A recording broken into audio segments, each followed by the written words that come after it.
Mars, the red planet, fourth rock from the sun. For centuries, we humans gazed at our neighbor and imagined an alien world. And as human technology advanced and telescopes brought it closer, we began to see signs of life. As the 20th century began, mainstream credentialed astronomers were looking at Mars, thinking that they saw evidence for a society, a civilization on the red planet. We Earthlings braced for contact. If there was life on Mars, what form would it take? We set off into space to find out. But as we approached the red planet, we discovered a new mystery. All the elements needed for life were there, and so what happened? Where did everybody go? Mars is almost Shakespearean, a beguiling world. It's tricking us every way. Is Mars dead or alive? Some people think the planet was home to an ancient civilization. There was at one time intelligent life on Mars, and they built something. But hard evidence continues to elude us. If there's life there, we'll find it. Across the globe, the race is on to make the greatest discovery of all. We're joined by skeptics and believers alike as we try to determine if there really is life on Mars.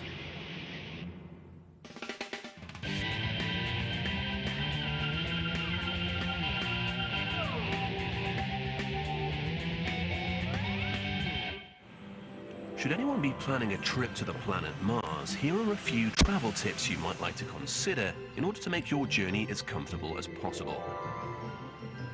The expedition will take about 2.5 years, including approximately 12 months on board your interplanetary spaceship. So, make yourself comfortable. You should plan your provisions carefully.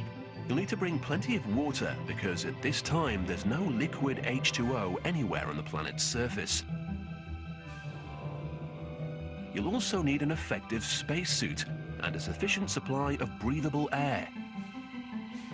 And finally, Mars is about 1.5 times further from the Sun than Earth, which means it's a cold world where the temperatures can drop to a chilly -90 degrees Celsius. So remember to dress warmly. But these technical issues aside, Mars has much to offer. It's home to the largest known volcano in our solar system, a magnificent Grand Canyon, and breathtaking deserts. And for all those interested in culture, a visit to the celebrated Face is a must. All in all, a trip to Mars is sure to be a rewarding one.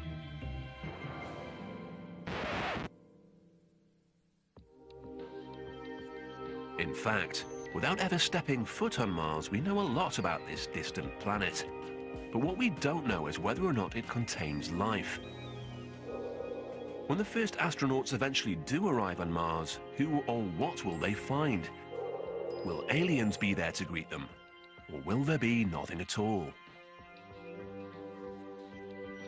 The question of whether there's life on Mars is a fundamental one, because it's synonymous with the question of whether or not we're alone in the universe. If we go to Mars and find evidence that there was life on Mars or is life on Mars, then we'd be able to say that in our own solar system, life appeared twice. And I think that would be convincing evidence that the universe is full of life. Discovering life on Mars could also reveal a lot about our own existence. We have one kind of life adapted to one planet, even with all of its diversity. So looking at the way other planets may have given rise to a phenomenon that we would recognize as life can enable us to understand our own kind of life in a deep and fundamental way. The stakes are high in the game of life, and Mars may hold the key. If we're going to find proof of life on Mars, we're going to have to go to Mars to get it. But getting to Mars isn't easy. The Apollo astronauts took about 2 days to get to the Moon. A journey to Mars one way would take roughly 7 months. Mars takes about twice as long to orbit the Sun as the Earth, so a space mission would have to plan departure when the two planets are close. And the challenge of bringing a mission back is incalculable in its complexity. Just one of the reasons no manned mission has ever been attempted. But that's exactly what Dr. Robert Zubrin of the Mars Society wants to do. Zubrin is an astronautical engineer with 15 years' experience in the space industry. He's been planning a trip to Mars for the last 2 decades, and he's come up with a novel way to do it. If we want to go to Mars, we need to travel light, live off the land. What makes a Mars mission so prohibitively expensive is the amount of mass, mostly rocket propellant, that would have to be sent there and back. But Dr. Zubrin's plan is to take only enough supplies to get there, then make the rest on the planet itself. There's 3 things we want to make on Mars. First, most importantly, propellant. After that, water. And third, oxygen. We can make all 3 with this machine. Here's how it works. The Martian atmosphere is 95% carbon dioxide gas. We pump that into the reactor. We mix that with a little bit of hydrogen. You can make that reaction produce either methane or carbon monoxide or any mixture of the 2. And water. The methane and carbon monoxide mixtures can be used as rocket propellants for the return trip to Earth. The water, we could keep the water and drink it, or we could electrolyze it into hydrogen and oxygen. The oxygen that comes off, we could use as breathing oxygen, we could use as rocket propelled oxygen. That's how the machine works. It makes your fuel, it makes your oxygen, it makes your water. That means there's enough room on the spaceship for food. It looks simple, and it's not just theory. Working with simulated Martian air, Zubrin has spent years testing and refining this technology.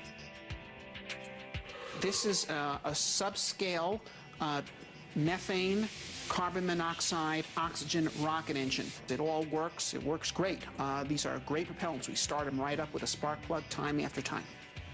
Despite Zubrin's work, current thinking is that it's too expensive and too dangerous to send a manned mission to Mars.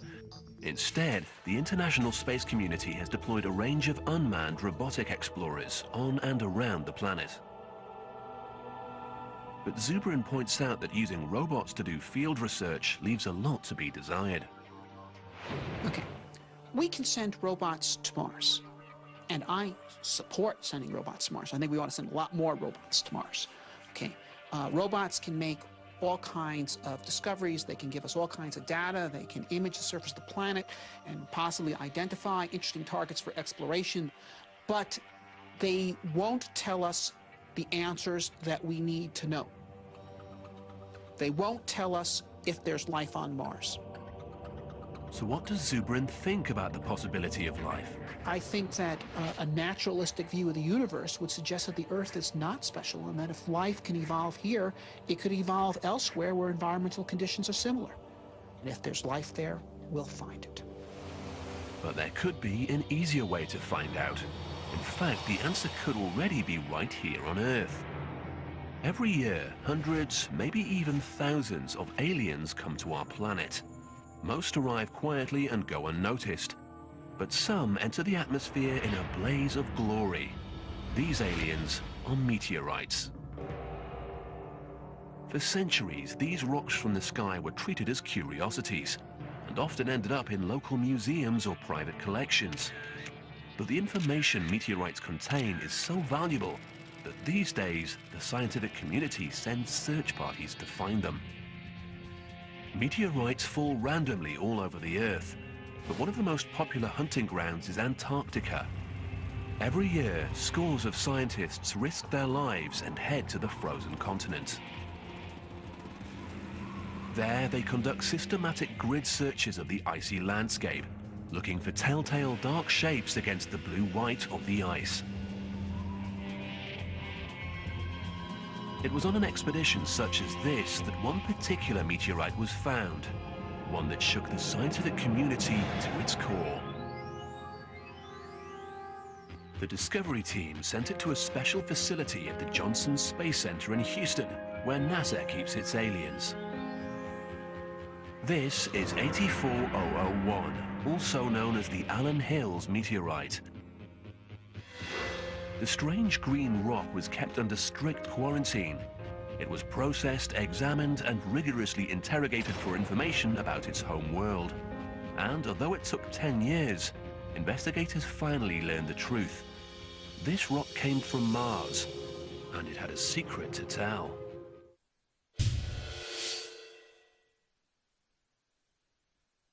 Today, Rock 84001 speaks to us across all those billions of years and millions of miles.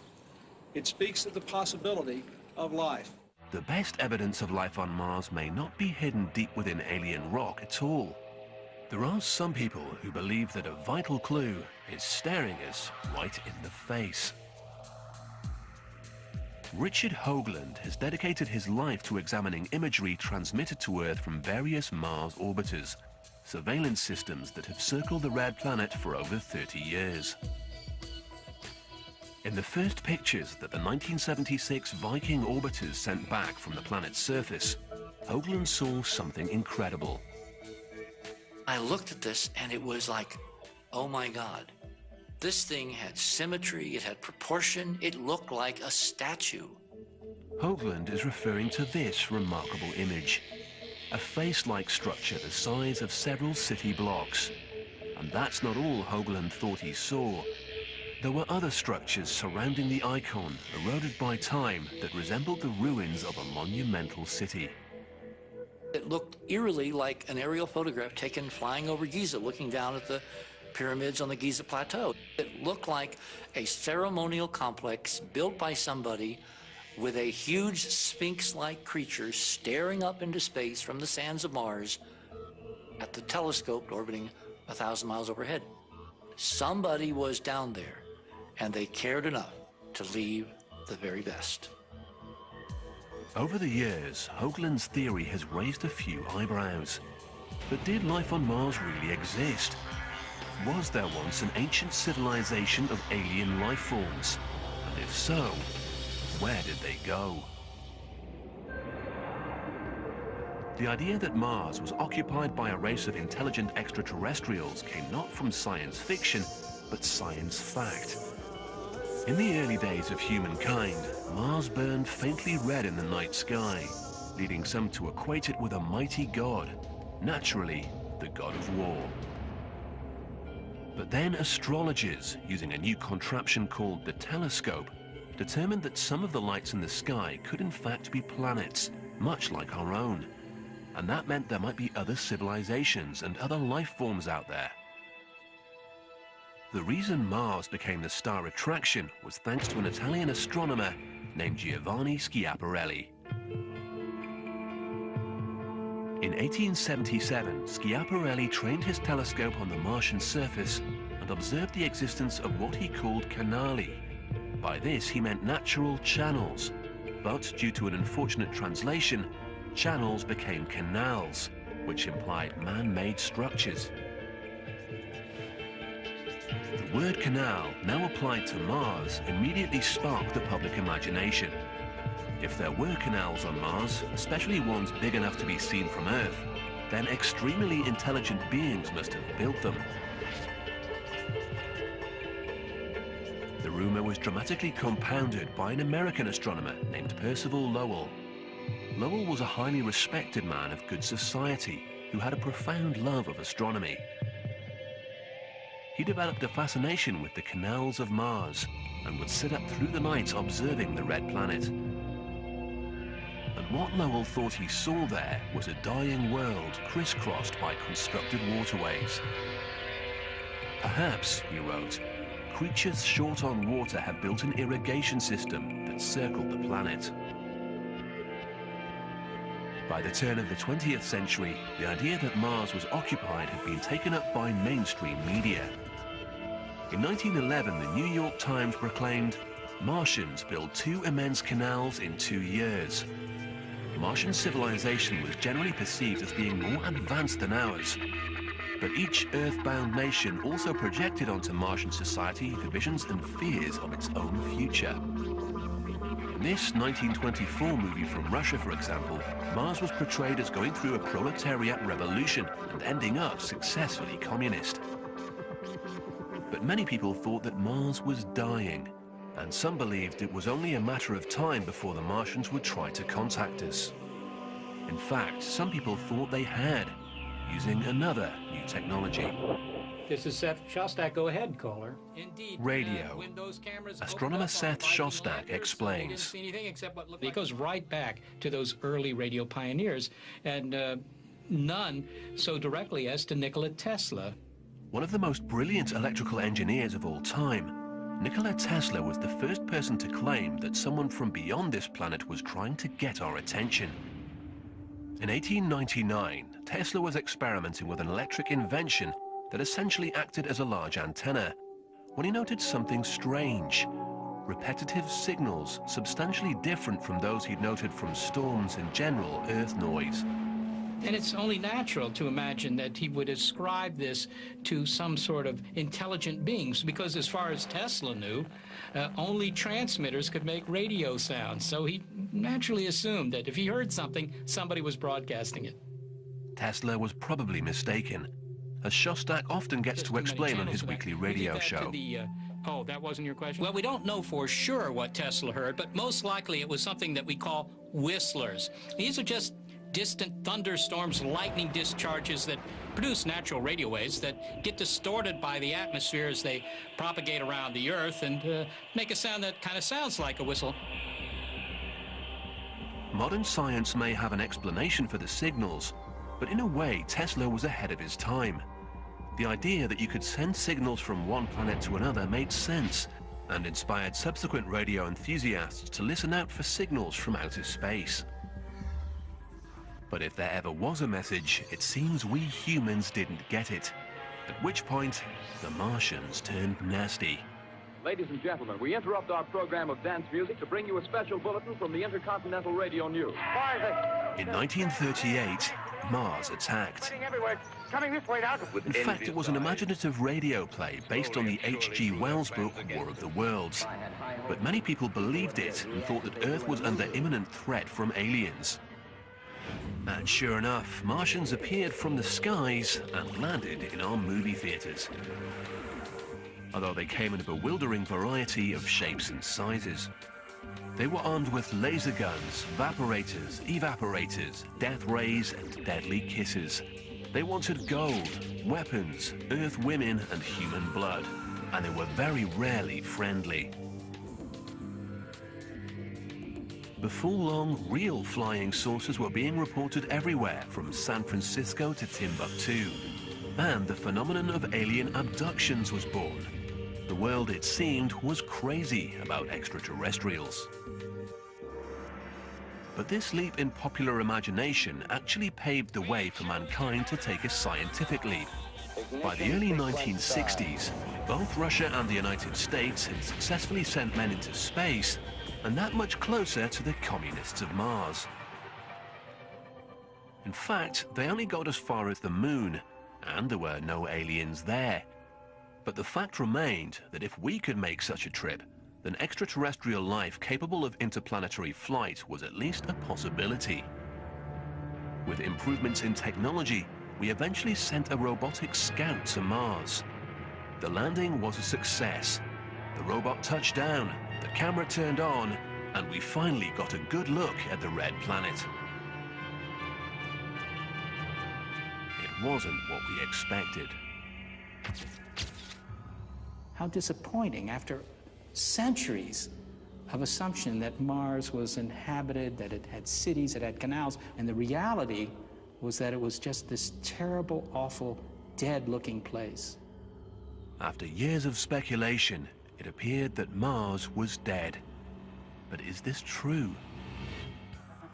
Mars may be unoccupied now, but if we're to believe Richard Hoagland, the planet once hosted a magnificent civilization. Hoagland is the principal investigator of the Enterprise mission, a loose collection of scientists, researchers, and Mars enthusiasts who've spent years trying to prove this extraordinary theory. As Hoagland explains, the rationale behind their belief is simple. If I had one catchphrase to describe the whole problem of convincing scientists that there is really an ancient civilization on Mars, it would be, it's the geometry. A case in point is the face-like structure. NASA claims it's a naturally occurring rock formation, but Hoagland thinks otherwise.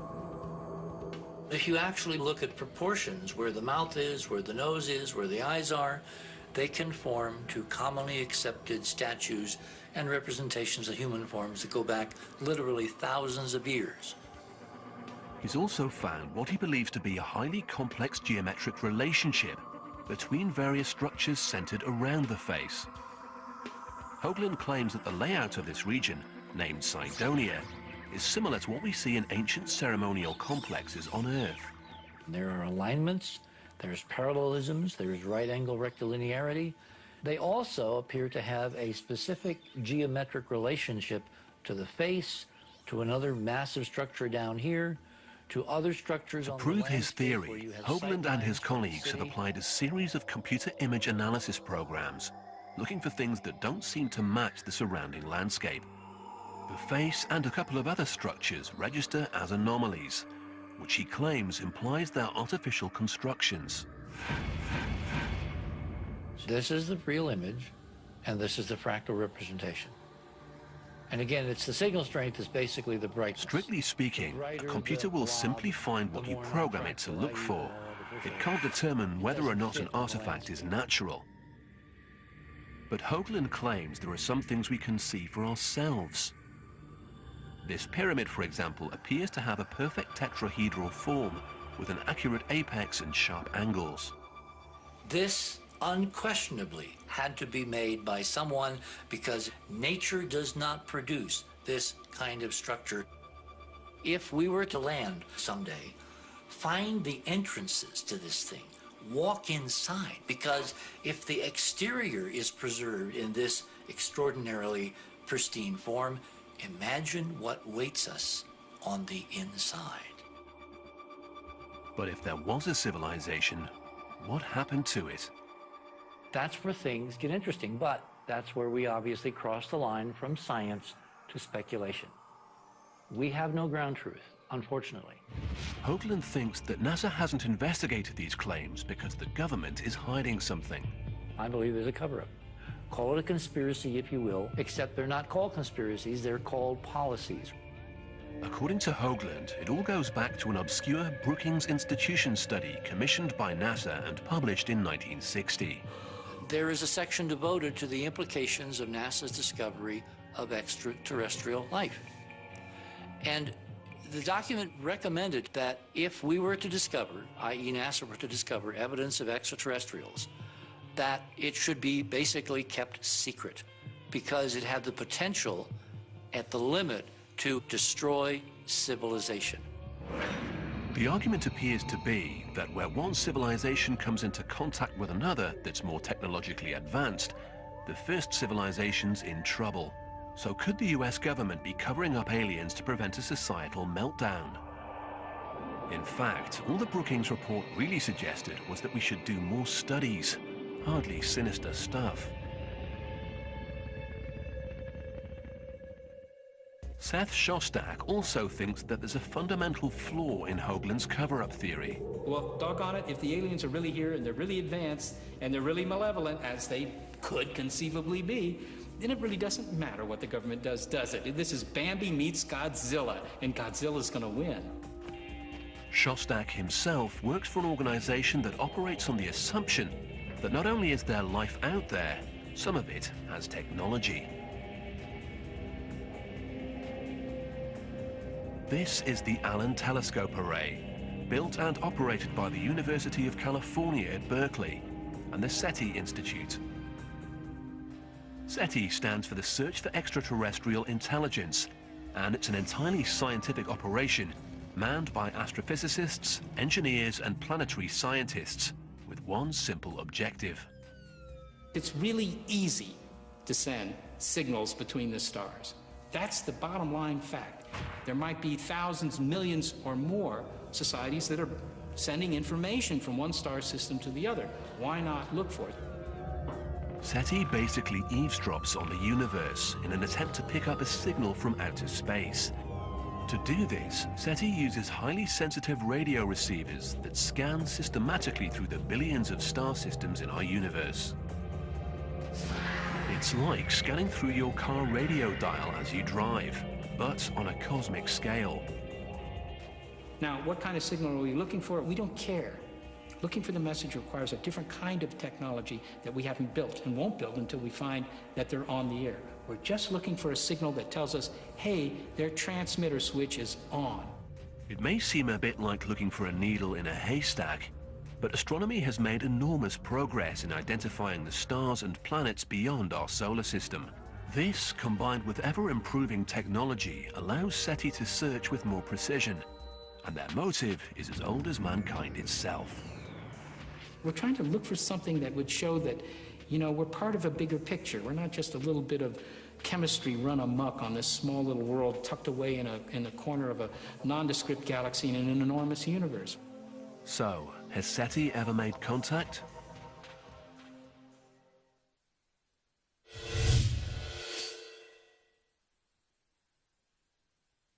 In 1997, we picked up a signal using a telescope in West Virginia that looked like the real thing. And we got quite excited, to the point where everybody was glued around the computer monitors just looking at what was going on. The signal had all the qualities SETI looks for in an alien contact. One was that it occurred on a very narrow frequency. Nature produces many radio waves, but these register like broad static across the dial. But this one was emanating from a specific location in the cosmos. Throughout the night, scientists worked to pin down the source. I realized that the world from that day forward will really not be the same. I was very nervous, actually, because I didn't know what the consequences were going to be. It took 3 days, but the engineers and scientists finally identified the signal, and it wasn't alien. As it turned out, the signal was due to a European research satellite, the SOHO satellite, the signal of which had just gotten into the structure of our antenna. And that was a bit disappointing. To date, the industry experts, SETI, haven't found any evidence of extraterrestrial intelligence.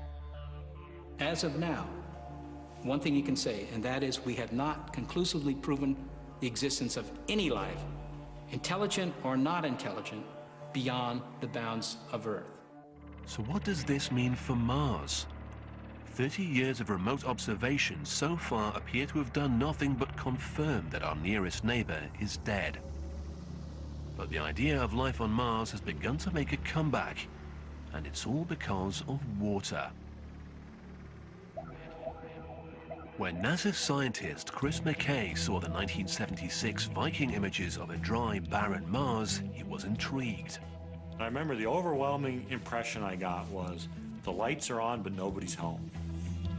What McKay is referring to is what he poetically calls the ghost of water past. Here in the Mojave Desert, he explains what he means. There's no water in this lake bed now, but the geology, the surface of the ground, shows evidence that there was water here. And that's what we see on Mars. We see dry lake beds. We see river beds that have no water in them, but clearly did at one time. And this is the evidence that Mars had water. And it's that water that's of interest to us from a biological point of view. The Mojave actually gets more than 12 centimeters of rain a year. But Dr. McKay uses this desert as a near waterless zone in which to conduct experiments relevant to his theory about Mars. And it seems that life can thrive in these conditions. We find microscopic life, microscopic algae, that have learned to survive under dry conditions. This organism, this algae, is the dry version of pond scum. They wait out in the dry for months, maybe years, and then a rain comes and they very quickly set up shop and do their biological thing, and then it gets dry and they shut down and wait again. Dr. McKay isn't claiming that Mars is populated by desert algae, but he thinks the odds are in favor of past life. If we were to imagine what would the last Martian have been like as Mars went from a fairly wet, Earth-like environment to the dry desert that it is today, it would have been probably an organism like this. So, according to McKay, if life ever existed on Mars, it was probably microbial. And microbes bring us full circle. Some scientists believe we've already found life on Mars because of some mysterious clues discovered in a Martian meteorite. Life on Mars may be less to do with little green men and more to do with little green rocks. The 1976 Viking mission to Mars was a triumph of modern space exploration. But one unexpected bonus was information that could be used to further study our alien visitors. the unidentified meteorites sitting in cold storage on Earth. Well, we've had meteorites, we've known were meteorites for 100 years, but we didn't know they came from Mars until Viking landed and measured the gases in the atmosphere, and scientists studied the gases in these meteorites and showed that they were the same. But how does a Martian rock get to Earth in the first place? Scientists think that an explosion, probably caused by the impact of an asteroid hitting Mars, blasts a rock off the planet and into space. It then hurtles around our solar system until, if it's very lucky, it gets caught by the gravity of our planet and plunges to Earth. For NASA scientist Dr. Everett Gibson, these meteorites have sparked a remarkable voyage of discovery. For one to have life, you have to have the presence of water, you have to have the presence of carbon, you have to have an energy source, and you have to have geological processes. All of these four fundamental things are seen within the Martian meteorites. So, the conditions could be right for life to exist on Mars, perhaps in the past.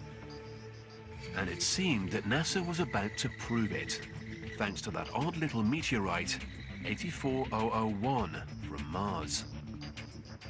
600 million years after this rock was formed in the crust of Mars, you get water percolating through the rocks. It's saturated in carbon dioxide from the Martian atmosphere. As the water basically evaporates away, it potentially leaves the carbonate behind.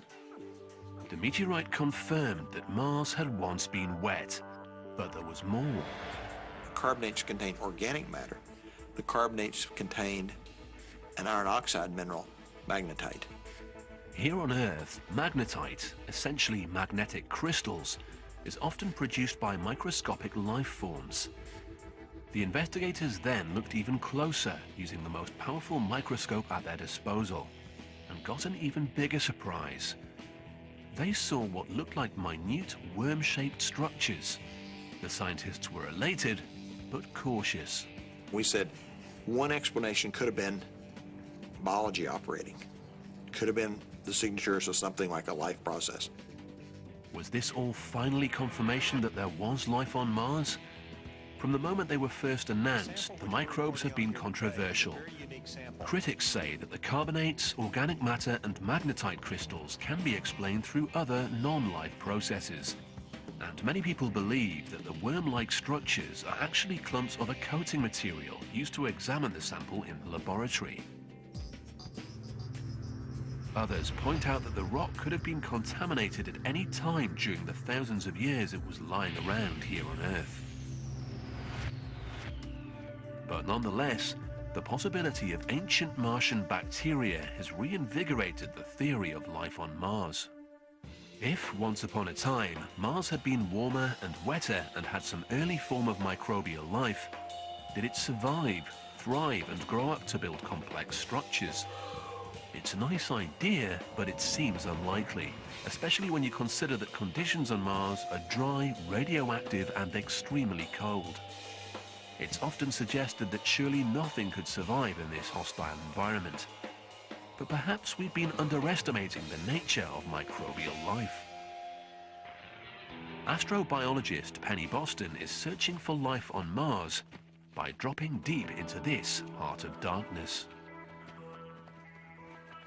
This is a lava tube, a subterranean cave formed by underground lava flows during a volcanic eruption thousands of years ago. And Boston has an unusual objective. Sometimes they're in crevices, sometimes they're kind of hard to see.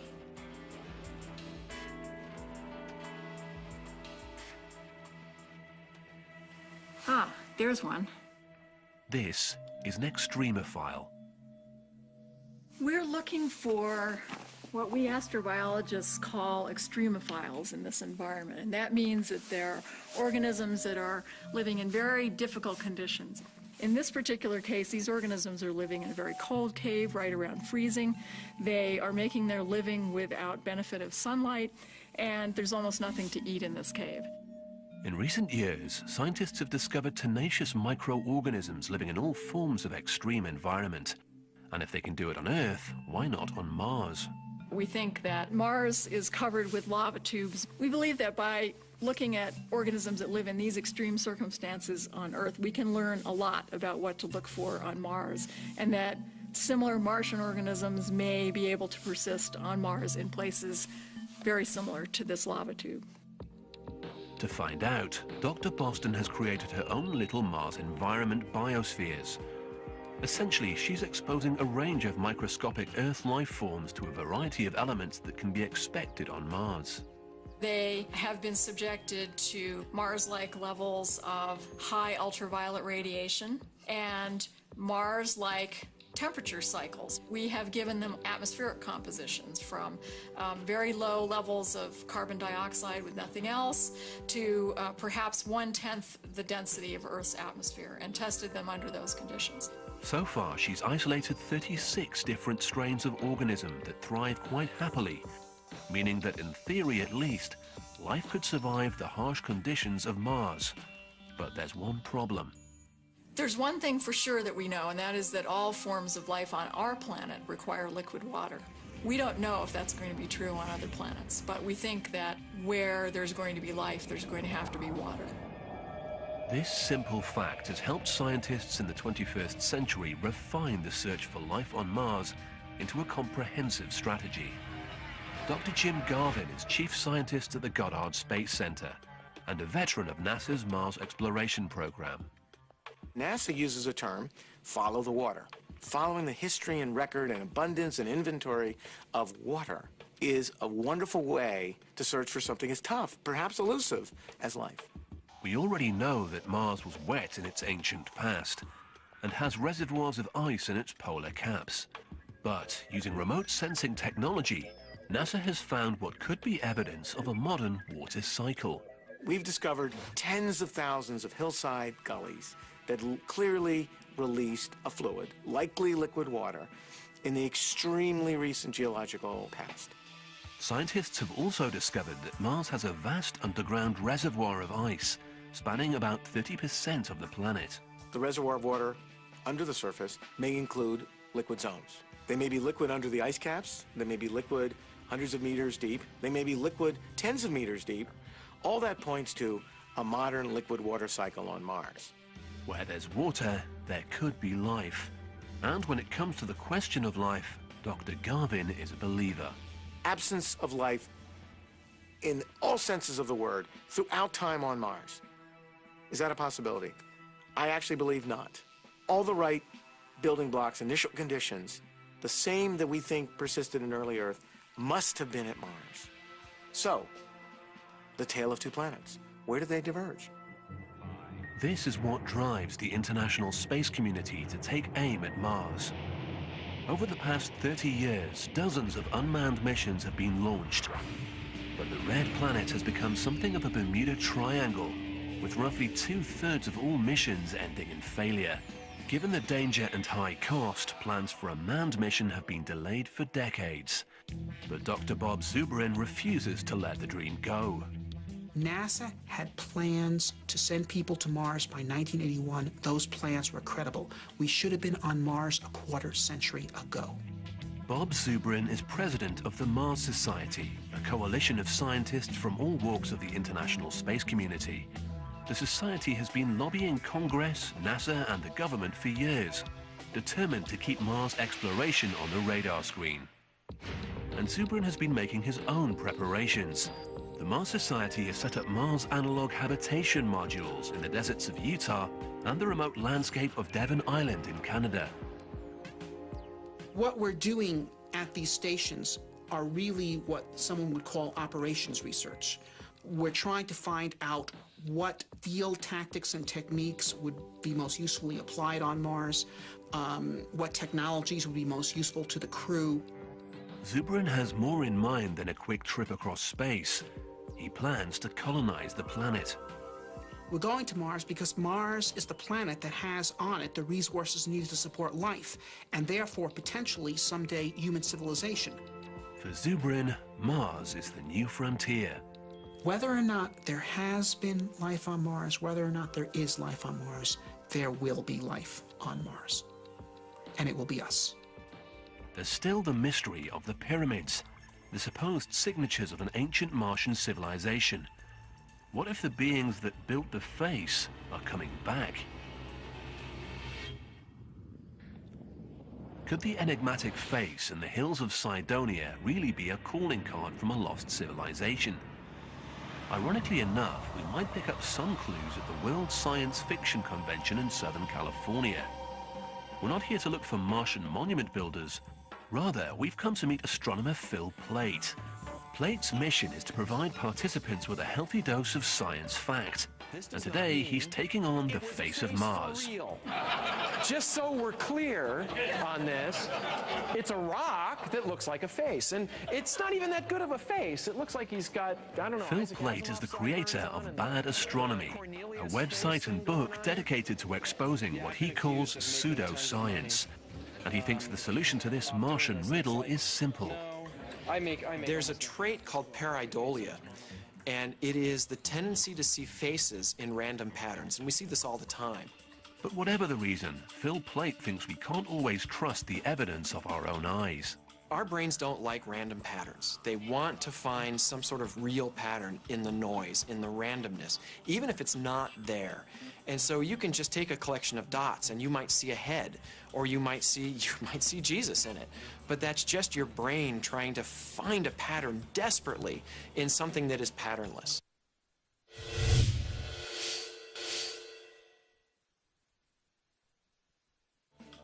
If we take a closer look at the Martian terrain, it appears to be covered with faces. But Plait insists they're just face-like patterns, not monuments to ancient civilizations. But Richard Hoagland, the leading advocate for the theory of monuments on Mars, has countered this argument for years. He insists his theory is based on more than just a pretty face. If I had to stake my entire almost 30 years now looking at this, that there was at one time intelligent life on Mars and they built something, I would say the geometry of Cydonia is now trillions to one against it being chance, and in any man's or woman's science, when you have that level of odds in your favor, you can say with relatively good backing that it's real. But NASA scientist Jim Garvin has this to say about geometry. It is possible to construct geometric patterns between anything. There's an infinite number, in fact, of different affine geometric patterns between this feature and that feature and this feature and that feature. To read one as being the answer to this particular small patch of Mars is extremely challenging to me and to the science community. According to Garvin, those interesting pyramids and tetrahedral landforms are all wind. If the wind is blowing one way for a while, and the next season it blows this way, and the next season it blows this way, and the next season it blows this way, what happens?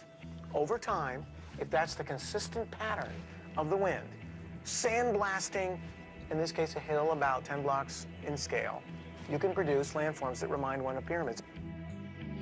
Similarly formed natural structures called yardangs are found in the dunes of Egypt's western desert. Dr. Garvin sees the Cydonia region as a natural landscape shaped by the forces of erosion. But what about the face? When I look at this picture on Mars, I see positive relief landform, a hill of the scale of multiple city blocks, very similar to tens of thousands of others on Mars. But Dr. Garvin believes you can't prove anything with a two-dimensional snapshot. So in order to analyze the structure properly, he's created a 3D model of the landform by combining topographical data with a high-resolution 2D image. This allows him to observe the face as if he were flying around it in a helicopter. And from this height, the face dissolves into the landscape. There are no eyes and no mouth to be seen.